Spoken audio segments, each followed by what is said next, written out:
ยายบัวพันธุ์เห็ดอย่างเนาะเสียหญ้าออกจากสมุนไพรตาเสน่ห์จ้าโอ้สวนสมุนไพรบ่จ้าไปพายังเลาะเบิ่งจักหน่อยหนูพาพี่พ่อน้องไปเลาะเบิ่งสมุนไพรจักหน่อยนะไปจ้าไปยังแม่นนี่โอ้ทางหน้าเจ้าเดี๋ยวแม่นหยังนี่แม่นสมุนไพรเลยคือกันละวะนี่โอ้อันนี้ขิงสมุนไพรจ้าอันนี้ขิงแม่นนี่คือขิงป่าอันนี้คือต้นพญาอันด่างงามเนาะว่านหางนกยูงเซี่ยวม่อนโอ้สารพัดทางนี้คือท้ายยะม่อมโอ้ยฟ้าทลายโจรต้นขี้เล็กโอ้ยสารพัดตะไคร้ยังใจบัวพันธุ์นี่ตะไคร้หอมจ้าตะไคร้หอมบ่บักม่วงก็มีจ้าส่วนสมุนไพรตาเสน่ห์มีกุยางมีเนื้อกินก็มีเนื้อกินก็มีโอ้พี่น้องอุตุอนต้นอยู่นี่แต่สมุนไพรโซนนี้กำลังงามนะพี่น้องเด้อไผ่ว่างไผ่สะดวกอยากมาเที่ยวสวนสมุนไพรตาเสน่ห์ก็ทักมาโทรมาเด้อจะพาเลาะเบิ่งสวนสมุนไพรอันนี้คือต้นพญากาซักบ่ใจบัวพันธุ์จ้าแม่จ้าโอ้พญากาซักไปเลาะโพทางขมุนจังน้อยโอ้ละทางโพเลาะจักหน่อยพี่น้องให้ยายบัวพันธุ์พาเลาะเด้อต้นยังอ่ะนะนี่บ่มะม่วงหางมะนาวโหจ้าโอ้มะม่วงหางมะนาวโหจ้าโอ้หลายเนาะอันนี้เรื่องให้เบิ่งพี่น้องนี่อันนี้คือ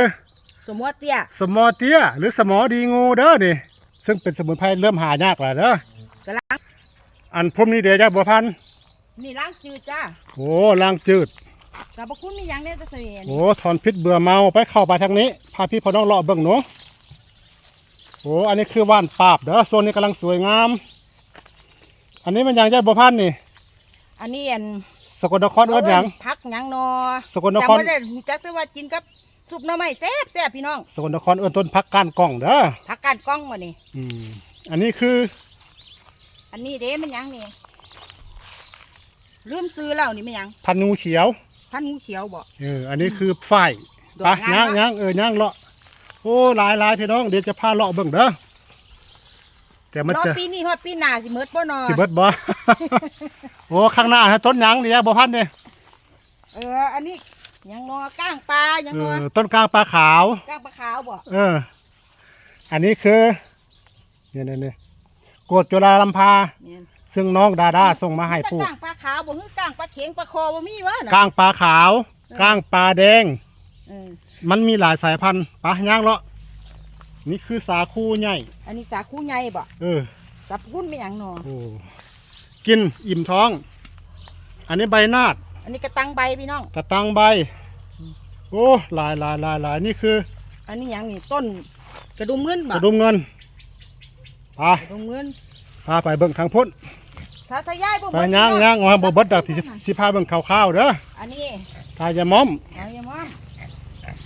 อันนี้กา3 ปีกกา3 ปีกบ่นี่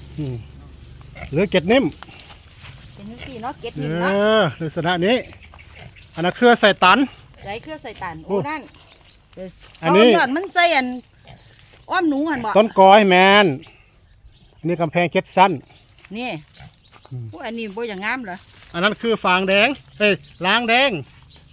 ใบล้างแดงเป็นลักษณะนี้ไปเดินจะปลูกไว้หลายเนาะปลูกลายอยู่ได้ต้นทายาม่อมนี่ประมาณเกือบ200 ต้นแล้วล่ะผมนับเบิ่งอันนี้คืออันนี้เดซันมันคืองามแท้นี่เดี๋ยวเบิ่งนี่ก่อนอันนี้โคคานขาวโคคานขาวอันนี้คือกระแตไตคอนเนี่ยงามเนาะโอ้ยงามพี่น้องนี่สรรพคุณมันมีอย่างผมจะบอกเล่าเด้อมันสิฮอดปีหน้ามันสิฮอดปีหน้าก็บ่จบสิเลาะบ่หมดอันนี้คือต้นนาดต้นเป้าเพชรไปต้นเป้าไปนี่ถ้ายาม่อมเนี่ยผมทำมาปลูกประมาณเกือบ200 ต้นละอันนี้คือเบี้ยของทายาม่อมเด้ออย่าเหยียบเด้อพี่น้องเด้อไผ่มากก็จะเหยียบเด้อเจ้าของนี่ละไผ่มากก็จะเหยียบอันนี้เด้ใบคือบักเล็บแมวนี่เด้โอ้อันนี้คือกำลังเสือโค้งอย่าเหยียบเด้อนั่นกำลังเสือโค้งกำลังเสือโค้งกำลังเป็นเครือเลยเนาะนี่คือนอนตายยากนี่คือยางบ่เบิ่งละเหยียบคอนกระแตไปยางอันนี้คือว่านหมูมาให้ด้วย นี่ หวานยังเฮ้อ ว่านอันขับปัสสาวะ ทับปัสสาวะ อืม อยู่ในตระกูลพวกขมิ้นเนาะ ก้อย โอ้ย อันนี้บ่แม่นต้นมักสลีเด้อ เออ อันนี้คือต้นอันเข้าอันลูกเดือย ลูกเดือยลืม อันนี้คือต้นสมัด หลายๆคือลืมพี่น้อง ต้นสมัดไปย่างไปเรื่อย มานอนตายอยาก ๆนี่คือตะไคร้ว่าจะต้มใส่แกงโอ้ถ่ายบ่ทั่วดอกพี่น้องเอ้ยแต่หักทีถ่ายพอขาวๆอันนี้คือหมามุ้ยอินเดีย มามูอินเดียเนาะ นี่กาบหอยแครง อืม ไปอันนี้คือต้นฟ้าหินแลบด้วยนี่ ใส่ใส่ นี่ฟ้า วัน หิน นี้ แล บ่ บ ฟ้าหินแลบป่ะนี่ สรรพคุณจะบ่เล่า นี่เด้ โอ้อันนี้ต้นพิษรักนี่ พิษรักบ่นี่ ซึ่งกินบ่ได้เด้อมีพิษเด้อ เอาหยังให้กิน อันนี้คือต้นหญ้าม้าบ่เล่าสรรพคุณจะเล่าไปเรื่อย เอาไปเลยเอามา ไปเรื่อยๆอันนี้คือพญาลากขาวนี่กำลังเอามาปลูกนี่พี่น้องนี่พญาลากขาว กำลังปงนะจ้ะ อันนี้คือคูนป่าไปเรื่อยๆกำลังคืนซึ่งสวนสมุนไพรกำลังเกิดพี่น้องกำลังทยอยลกหญ้าอยู่อันนี้คือต้นมะขางแดงนี่ต้นมะขางแดง งามเลยเนาะ อันนี้คือปอขี้ตุ่นเด้อพี่น้องเด้อนี่ปอขี้ตุ่นอันนี้คืออ้อยดำแต่เราจะบ่จบขอต้องขอโทษขออภัยเพราะอย่างมันยาวเกินทั่วพี่น้องเอ้ยนี่คือก ำลังเป็นดอก โสม กำลังเป็นหมาก โสมสบาโอ้พี่น้องผู้อันนี้คือต้น เป็นหมากแล้ว ครอบจักรวาลจะเล่าบ่จบเพราะอย่างมันหลายพี่น้อง อัน เอ้ย นี้ พ่ ด อ อกงามเพราะใส่เสน่ห์นี่ไม่ยั้งนี่งาม โอ้ แท้ๆ อันนี้คือต้นพญาเล็บคด พญาเล็บคุด ซึ่งผมปลูกไว้ประมาณเกือบ200กว่าชนิดนะพี่น้องเนาะจะเล่าจะบ่จบ เกือบ200ชนิด ผมปลูกไว้ถ้าผมนับเบิ่งเอา100กว่าชนิดละนี่คือ